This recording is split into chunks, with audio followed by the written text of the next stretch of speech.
أعوذ بالله من الشيطان الرجيم وبه نستعين وعليه نتوكل والصلاة والسلام على أشرف الأنبياء والمرسلين أما بعد. Mga minamahal kong mga magulang at mga kapatid sa panampalataya, Assalamualaikum warahmatullahi wabarakatuh. Ngayong araw po ang ating kwento ay patungkol po sa isang propeta na siya ay binansagan na isa sa pinakamatiisin na propeta na si Propeta Ayub alayhis salam. Si Propeta Ayub alayhis salam ay isang propeta na banggit ng Allah sa banal na Quran, Suratul Nisa, Inna awhayna ilayka kama awhayna ila Nuhi wan nabiyyina min ba'di wa awhayna ila Ibrahim wa Ishaqa wa Ismaila wa Ishaqa wa Yaquba wal asbata wa Isa wa Ayub. At binanggit dito yung pangalan ni Propeta Ayub alayhis salam na sinabi ni Allah, Inna awhayna ilayka, tunay na kami ay nagbigay sa iyo ng revelasyon.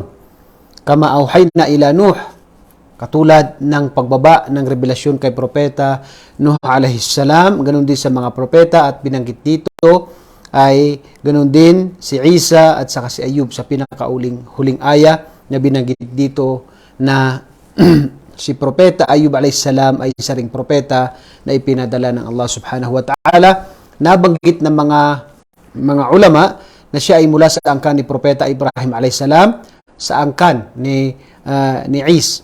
At nabanggit natin na si Propeta Ishaq ay merong tinatawag na dalawang anak na ito si Propeta Yaqub alayhis salam at saka si Is. Itong si Is ay dito nanggaling si Propeta Ayub alayhis salam. Propeta Ayub alayhis salam. Si Propeta Ayub alayhis salam ay isa sa pinakamayaman sa panahon niya. Mayaman na propeta.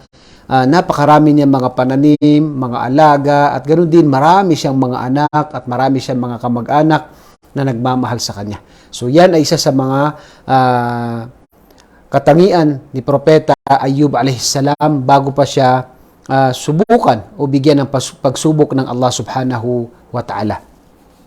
Siya ay sinubukan ng Allah subhanahu wa ta'ala at namatay ang kanyang mga anak. Napakaraming anak ang namatay, mga anak niya. Ganun din nawala ang kanyang mga kayamanan. Subhanallah, ito ay pagsubok sa kanya ng Allah subhanahu wa ta'ala. Namatay ang kanyang mga anak. Ganun din na nagkaroon siya ng sakit. Na itong sakit na ito ay nabanggit na sakit na ito ay malalang sakit na ayon sa ibang mga kwento ng Israeliyat, which is ang specific na sakit ay hindi nabanggit sa Quran at sa Hadith, nabanggit sa mga kwento ng mga Israeliyat.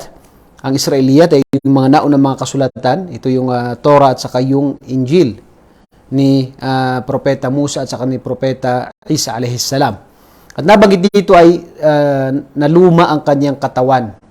Ito yung isa sa mga nabanggit nila na Allahu alam, maaring may sakit siya na sinasabi ng iba na ito ay transferable na sakit. Yung iba naman sinabi nila na ito ay yung katawan niya ay naluma.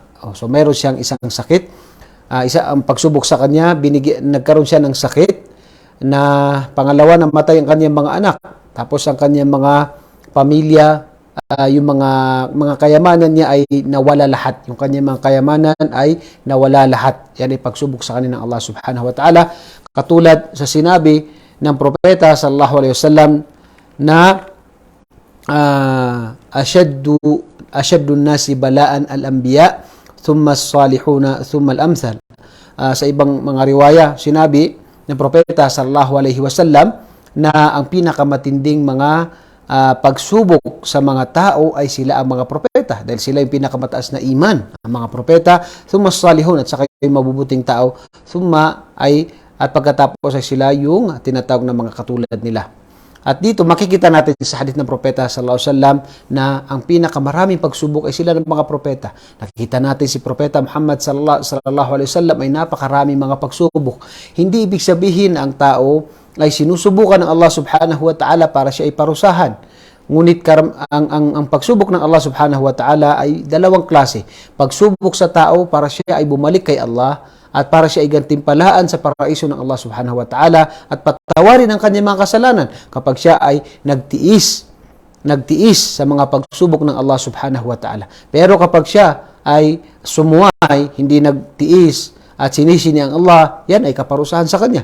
Pero ang tao naman isang mananampalataya, kapag sinubukan ng Allah, ay yan ay tanda ng pagmamahal ng Allah subhanahu wa ta'ala. Kaya narapat lamang po na magtiis ang isang tao sa anumang mga pagsubok na dumarating sa kanya. Katulad na nabanggit sa hadith ng propeta sallallahu alaihi wasallam, walang ni isang tinik na ito ay tumatama sa isang alipin maliban sa siya ay pinapatawad ng Allah subhanahu wa ta'ala. So ang pagsubok sa tao ay nandiyan po yan hanggang hindi tayo dumarating sa kabilang buhay sa paraiso, hindi tayo nakapasok sa paraiso, meron po tayong tinatawag na mga pagsubok. Iba-iba nga lang ang ating mga pagsubok at ganoon din na iba rin ang ating pakikitungo. Maraming mga tao, iba-iba yung kanilang pagsubok, pero iba-iba rin ang kanilang pakikitungo sa mga kanilang problema. May iba, kapag walang pananampalataya na hindi niya matiis, siya ay nagpapakamatay. Kaya marami tayong makikita. May mga mayaman, may mga ibang nawala yung kanilang kayamanan, nawala yung kanilang asawa, syota, nawala yung kanilang anumang meron sila. Hindi nila natiis, sila ay nagpakamatay. Yung dangal, yung kanilang kapangyarihan, yan ay tinatawag na mga bagay na ang iba ay hindi nila kinakaya dahil kulang ang kanilang pananampalataya, sila ay nagpakamatay. Pero sa Islam po, ang sinabi sa hadith ng propeta sallallahu alaihi wasallam, ay ajaban li amril mu'min, nakakapagtaka sa buhay ng isang Muslim na ito ay ajaban li amril mu'min, inna amrahu kullahu khair, lahat ng kanyang pamumuhay ay kabutihan. Kung siya ay tinatawag na dumating sa kanya mga pagsubok, siya ay nagtitiis at ito ang mainam sa kanya. At kung siya ay dumating sa kanya mga biyaya, siya ay nagpasalamat kay Allah at ito ang mabuti sa kanya at wala kang makikita maliban na katangian na ito makikita mo lang sa isang mananampalataya. Kaya isa po sa malaking bagay sa atin na tayo ay ginabay ng Allah sa relihiyong ito na kung saan isa po sa mga turo sa atin ay yung tinatawag na pagtitiis sa mga pagsubok ng Allah subhanahu wa ta'ala dahil ito ay isa sa mga dahilan na tayo patawarin ng Allah, paalalahanin ng Allah at ganoon din na ipataas o pataasin ang Allah ng Allah subhanahu wa ta'ala ang ating antas sa kanyang paraiso. So si Propeta Ayub alayhi salam ay siya po ay sinubukan ng Allah subhanahu wa ta'ala at ang pagsubok niya sa ibang mga riwaya ay 18 taon na siya ay sinubukan na ganitong pagsubok hanggang sa nabanggit sa mga riwaya na siya ay tinalikuran na ng kanyang mga kamag-anak. Iniwan na ng kanyang mga kamag-anak maliban sa kanyang asawa at ganoon din na mayroong dalawang lalaki na banggit sa hadith na isa sa mga malapit na kamag-anak ni Propeta Ayub alayhis salam na sila lamang yung palaging bumibisita at natirang bumibisita sa kanya. Sa pamumuhay natin ngayon, makikita rin natin kapag may kayamanan ka, marami kang kamag-anak, maraming bumibisita, maraming nagpapakilala na kamag-anak mo, kahit malayong kamag-anak, kaibigan. Pero kapag walang-wala ka na, makikita mo kung sino ang tunay na kamag-anak mo, sino ang tunay na tinatawag na mga nagmamahal sa iyo. Yan ay tinatawag na makikita natin sa pamumuhay natin. Kahit na kapag wala yung tao, makikita natin na walang bumibisita, walang hindi pinapansin. So, normal po yan sa pamumuhay ng tao. Ito yung nangyari na kay Propeta Ayub alayhis salam na iniwan siya. Nagsawa na yung kanilang mga kamag-anak sa pagbisita sa kanya, hindi na siya binibisita, wala nang sa kanya, nakakaalala sa kanya, maliban sa kanyang asawa. Maliban sa kanyang asawa. At hindi sa panahon natin ngayon, hindi lahat po ng asawa. Kaya po, napakainam po na kapag tayo ay mag-aasawa, pumili po tayo ng mayroong relihiyon. Kasi sinabi ng propeta na ang babae ay aasawahin sa 4 na bagay. Kanyang kayamanan, kagandahan, yung kanyang pamilya, at saka yung kanyang relihiyon. At ang pinakamahalaga dito ay ang kanyang relihiyon. Bakit? Dahil yan ang nanatili sa tao na maging matiisin. Yan ang nanatili sa tao para tinatawag na maging matiisin at para isabuhay niya yung karapatan ng kanyang asawa. Dito makikita natin ang asawa ni Ayub alayhis salam. Kahit na 18 taon sa ibang riwaya, sa ibang mga kwento ay 7 taon na natili ito, yung sakit niya hanggang hanggang sa kakaunti lamang ang kanilang nakakain. Itong babae na ito ay napakamatiisin din. Siya yung naghanap buhay para sa pagkain nila ni Ayub alayhis salam, dahil si Propeta Ayub alayhis salam, nawala nga ang kanyang mga anak, nawala ang kanyang mga kayamanan, wala nang natira sa kanya. Pati ang mga kamag-anak niya, maliban sa yung nabanggit natin kanina, yung dalawang lalaki na kanyang mga kamag-anak. At dito, yung asawa niya ay tinatawag na, siya yung tinatawag na tunay na nagtiis. Marami pa tayong kakilala. Ako, may personal akong kaibigan na may asawa siya. Nung kabataan pa niya, mayroon siyang asawa pero nadisgrasya. Siya sa tinatawag na motor at tinatawag na iniwan siya ng kanyang asawa. Subhanallah. So, yan ay narapat na ipanalangin natin kay Allah subhanahu wa ta'ala na tayo makahanap ng asawa na mabuting asawa, yung may relihiyon, na manatili kasama natin, tutulungan tayo, patnubayan tayo, kapag tayo nagkamali, itatama tayo, pag tayo nagkamali. So, yan po isa sa mga narapat na ginagawa ng isang mananampalataya na kapag mag-asawa, huwag po nating hangarin lamang yung kayamanan, kagandahan, yung pamilya, kundi isa po sa pinakamahalaga na sinabi ng propeta na fadfar bidatid din taribat yadak. Isa sa mga sinabi ng propeta, pumili ka ng may relihiyon. Yan ang pinakamahalaga sa pagpili ng asawa. Umahanap mo itong apat, alhamdulillah, pero ang pinakamahalaga dito, wag mong kakalimutan ang relihiyon. Marami po, pumunta ng abroad yung asawa, naghanap ng iba. O siya yung naiwan, pumunta ng abroad yung asawa, pagpunta ng abroad, naghanap ng iba. Kaya napakahirap po. Huwag po tayong pipili lamang ng ganong pagpili na porke maganda, porke ganito, porke hindi. Sinabi ng propeta, ang pinakamahalaga ang kanyang relihiyon. Pinakamahalaga ang kanyang relihiyon. Okay. Kasama rin doon, na sinubukan siya ng itong si Propeta Ayub alayhis salam, sinubukan siya na napakatagal na panahon na siya ay nagkasakit at wala nga makatulong sa kanya dahil namatay ang mga anak niya, ganun din ang kanyang tinatawag na kayamanan ay nawala lahat. So dito,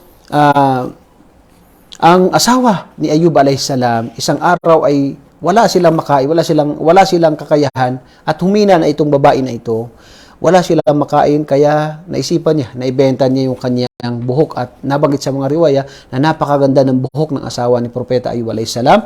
At dito sa hadith, ito yung nabanggit sa hadith ng Propeta sallallahu alaihi wasallam na ito nga, yung asawa niya, binenta niya yung isa sa mga riwaya. Dalawa kasing riwaya dito eh. Una ay yung asawa niya, binenta niya yung buhok niya. At nung dumating itong asawa ni Propeta Ayub alayhis salam kay Propeta Ayub alayhis salam at mayroon siyang dalang pagkain. Na ito'y nanibago dito si Ayub na paano mo ito'y saan mo ito'y nakuha. At sumumpa si Ayub alayhis salam na hindi siya kakain doon sa pagkain maliban na sabihin niya kung saan niya nakuha itong pagkain at sinabi ng kanyang asawa na ito ang aking buhok ay binenta ko dahil wala tayong makain, hindi ako nakapagtrabaho. Kaya yun lamang ang naisip ko para tayo ay makakain. So dahil dito ay hindi ito kinaya ni Ayub alayhis salam dahil sa loob ng matagal na panahon. Sa ibang riwaya 7 years, sa ibang riwaya ay 18 taon. Ay si Propeta Ayub alayhis salam ay hindi siya nanalangin kay Allah subhanahu wa ta'ala, siya ay nagtiis. Nagtiis sa mga pagsubok na ito dahil alam niya na ito ay pagsubok ng Allah. Hindi ibig sabihin na hindi siya nanalangin na hindi niya kailangan ng Allah. Kailangan niya ang Allah subhanahu wa ta'ala. Siya ay isang propeta. Pero siya ay binansagan din na mapagtiis. Tiniis niya ito na mga pagsubok sa kanyang Allah subhanahu wa ta'ala dahil alam niya na sa kabilang buhay ay itataas ng Allah ang kanyang antas sa kanyang paraiso. Siya isang propeta. Ngunit dahil dito, nung nakita niya na binenta ng kanyang asawa ang kanyang buhok para lamang sila ay makakain, hindi ito natiis ni Propeta Ayub alayhis salam at kanyang sinabi, makikita natin na sinabi niya sa banal na Quran, Suratul Anbiya, wa ayyuba idnada rabbahu inni massani ad-durru anta arhamur rahimin fastajaba lahu fakashafna ma bihi min durrin wa atainahu ahlahu wa mithlahu ma'ahu rahmatan min indina wa dhikra lil abidin. At dito nanalangin si Ayub alayhis salam.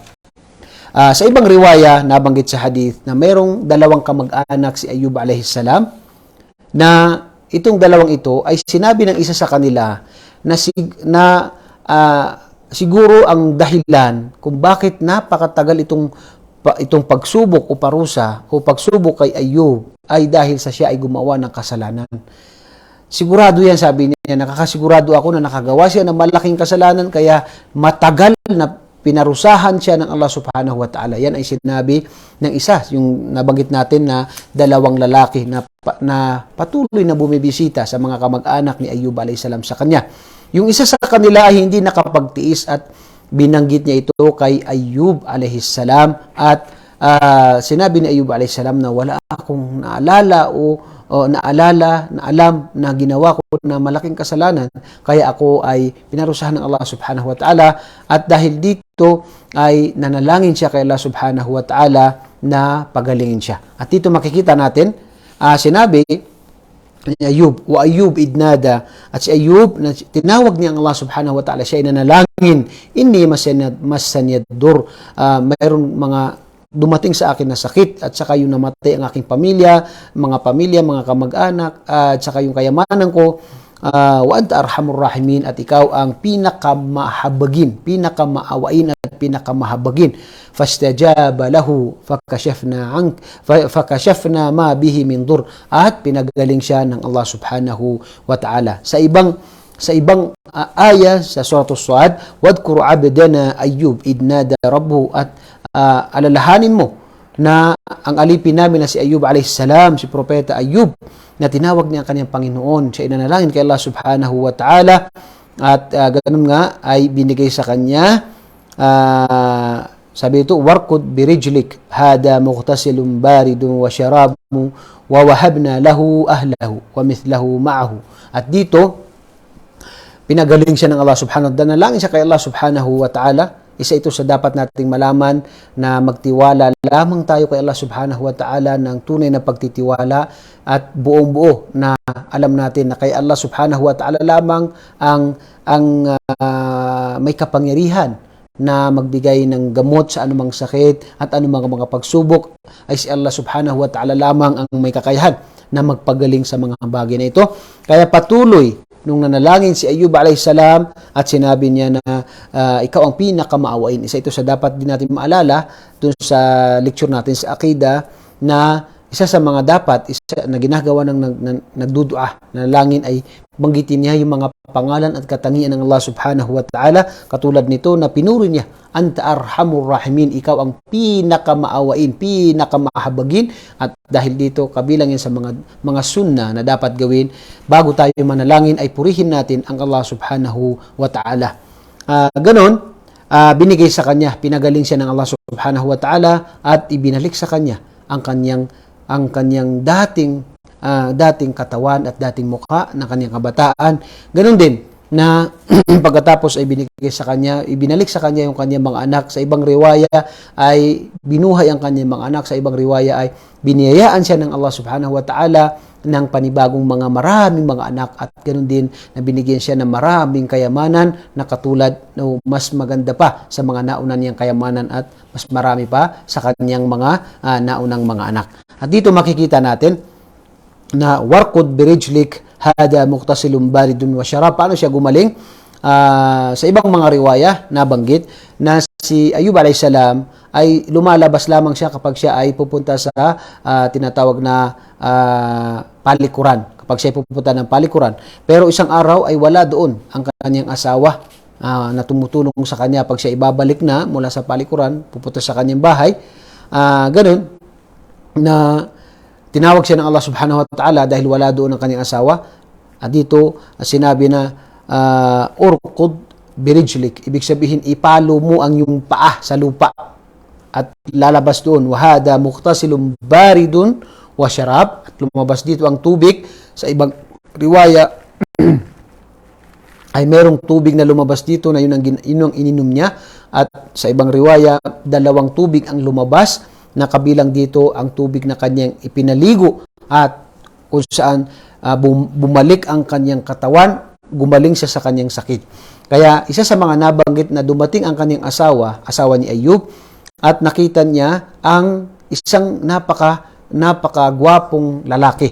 At tinanong niya na, nakita mo ba ang propeta na sinubukan, yung may pagsubok na propeta na si Ayub alayhi salam, kasi di na nakita doon, sinabi niya na ikaw ay kamukha ni propeta Ayub alayhi salam, at sinabi ni propeta Ayub alayhi salam na ako si Ayub, si propeta Ayub alayhi salam, hindi na nakilala dahil bumalik yung kanyang kabataan, bumalik yung kanyang tinatawag na kagwapuhan.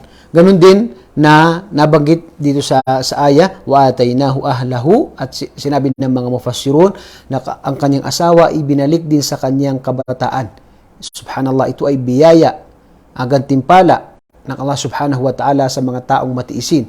At ganun nga, ibinalik sa kanya yung asawa niya, pinabata, at ganun din sila ay nagkaroon ng maraming anak, at ganun din nagkaroon ng maraming mga kayamanan. Yan po ang isa sa mga kwento na makikita natin na marami po tayo mapupulot na aral. Una ay yung panalangin. Hindi ibig sabihin na kapag tayo ay manalangin ay wala tayong tinatawag na tiwala kay Allah subhanahu wa ta'ala. Bagkus tayo, yan ay kasama sa tiwala kay Allah subhanahu wa ta'ala kapag tayo ay manalangin. Si Propeta Ayub alayhi salam siya ay isa sa mga matiisin na propeta, kaya hindi siya nanalangin dahil alam niya na ito ay pagsubok at ito ay biyaya sa kanya ng Allah subhanahu wa ta'ala kapag siya ay magtiis. Pero dahil sa nakita niya yung sitwasyon ng kanyang asawa, siya ay nanalangin.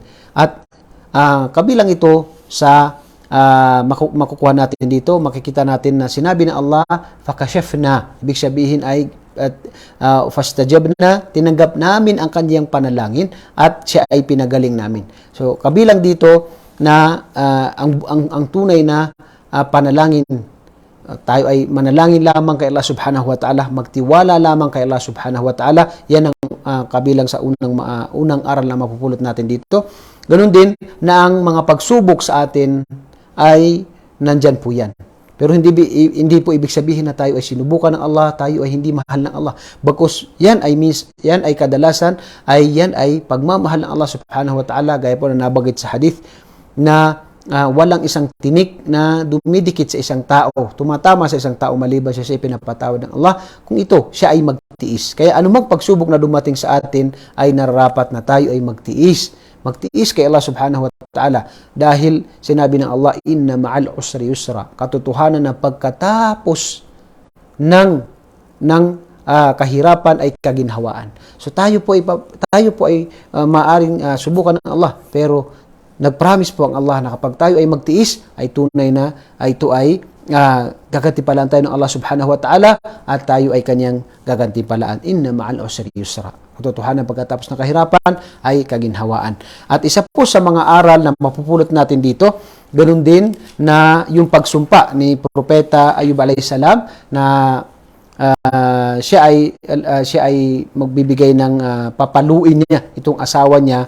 Dahil isa sa mga riwaya kung bakit, una, sinabi nila ay dahil sa siya ay, bakit daw ibinenta niya ang kanyang tinatawag na buhok. Ganun din, isa sa mga riwaya ay mayroong dumating na isang lalaki, at yung lalaki na yun sinabi niya na ako magpapagaling kay Ayub, at nagtiwala naman itong si asawa niya, at pumunta siya kay Ayub at napinagalitan siya ni Ayub dahil sinabi ni Propeta Ayub alayhi salam na ang tanging nagpapagaling ay ang Allah subhanahu wa ta'ala. Walang tao na maliban, hindi masama na tayo ay kumonsulta sa doktor. Yan po ay kasama sa pagtitiwala kay Allah. Gawin natin yung asbab. Kung may nararamdaman tayo, pumunta tayo sa mga specialist na doktor. Hindi po yan ibig sabihin na yan ay pinagbabawal. Pero bago ka pumunta doon, magtiwala ka kay Allah. Dahil ang nagbibigay ng tunay na galing o gamot ay ang Allah subhanahu wa ta'ala. Kaya ilang beses tayo pumunta ng hospital, pero bakit hindi tayo gumagaling?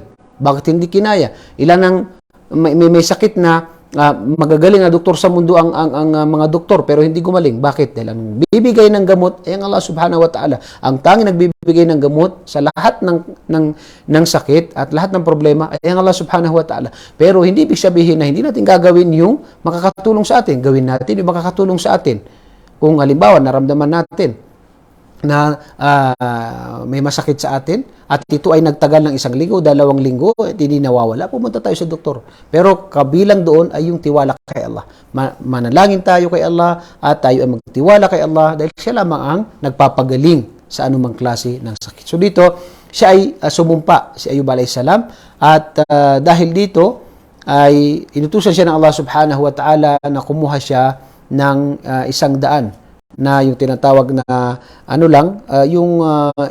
kanyang ipapalo sa kanyang asawa, at para isang beses lang at hindi maramdaman ng masakit at matagal ng kanyang asawa dahil sa kanyang galit sa kanyang asawa sa pakikinig niya doon sa isang lalaki na ito pala ay si Shaitan na nagkatawang tao na sinabi niya na ako ang magpapagaling kay Ayub alayhis salam. So dito, isa sa dapat din natin malaman ay yung tinatawag na kapag tayo ay sumumpa na mayroon tayong gagawin na kapag ito ay hindi mo ginawa, ako ay sumusumpa na ganito, ay kailangan isabuhay natin yan. Maliban kung ito ay paglabag sa Islam. Ito ay paglabag sa Islam. Pero halimbawa, kapag ikaw ay nakapasa sa exam, sinusumpa ko na ako ay magpapakain ng 10 tao. Ako ay tinatawag na magbibigay ng sadaka sa 2 tao, 3 tao. So, kailangan po isabuhay natin yan. Kung hindi, ay kailangan natin ng tinatawag na bayaran ito, kafara. Kailangan natin magkafara. So, kapag tayo ay sumumpa, kailangan natin na isabuhay ito. Maliban lamang, kaya na nabanggit natin kung ito ay paglabag sa relihiyong Islam. So yan po ang kabilang sa mga mapupulot na aral sa kwento ni Propeta Ayub alayhis salam. Siya po ay nabanggit sa Quran na mga 4, alam yun ang isa sa mga naalala ko, 4 na beses nabanggit si Propeta Ayub alayhis salam sa Quran. At isa po siya sa binansaga na propeta na matiisin na propeta. Dahil sa ibang riwaya ay 18 taon. Pero hindi pa rin siya nanalangin kay Allah dahil alam niya na ito ay pagsubok ng Allah. Pero nung nakita niya ang kanyang asawa na dahil sa sitwasyon na yun, binintan niya pati ang buhok niya para lang makakain sila, ay doon na humingi ng tulong si Propeta Ayub kay Allah subhanahu wa ta'ala. Si Propeta Ayub alayhis salam, sinubukan nang namatay ang kanyang mga anak. Namatay ang kanyang mga anak. Tapos yung kanyang mga kayamanan nawala. Tapos nagkasakit siya. At pagkatapos ay iniwan siya ng kanyang mga kamag-anak. Subhanallah. Yan ay napakatinding pagsubok sa isang tao. Pero siya ay nagtiis. At dahil sa nakikita niya ang sitwasyon ng kanyang asawa, kaya siya po ay nanalangin at siya ay tinanggap ng Allah subhanahu wa ta'ala ang kanyang panalangin. Dahil siya ay buong-buo ang kanyang tiwala kay Allah subhanahu wa ta'ala. At alam niya ng Allah ang may kakayahan, may kapangyarihan sa lahat ng bagay. At dito po, palagi ko pong ipaalala sa inyo na ang pagsubok po, kaya kinakailangan po na tayo ay magtiis sa bawat pagsubok. Ang pagsubok, minsan, hindi pa nasosolve ang problema, may panibagong problema na naman. Normal po yan sa ating pamumuhay, pero kailangan po na tayo ay magtiis. Ito po ay mga biyaya sa atin ng Allah subhanahu wa ta'ala kung tayo ay magtitiis. Dahil ito ay pinapatawad tayo ng Allah sa ating kasalanan, itataas ng Allah ang ating antas sa araw ng paghukom sa kanyang paraiso. Ganun din na ito ay pagpapaalala sa atin ng Allah subhanahu wa ta'ala na kung tayo man ay nagkamali. So alhamdulillah, bilang isang mananampalataya po, gaya na nabanggit natin sa hadith na sinabi ng propeta, ang buhay ng isang Muslim ay nakakapagtaka, ang kanyang buhay ay puro kabutihan. Dumating sa kanyang pagsubok, siya ay magtiis, ito mabuti sa kanya. Dumating sa kanya ang biyaya, siya ay nagpasalamat kay Allah at ito ang mabuti sa kanya. Kaya narapat, yan po ang isa buhay natin, ang hadith ng propeta sallallahu alaihi wasallam. Sa lahat po muli nang bumati sa inyo ng assalamualaikum wa alaikumussalam wa rahmatullahi wa barakatuh.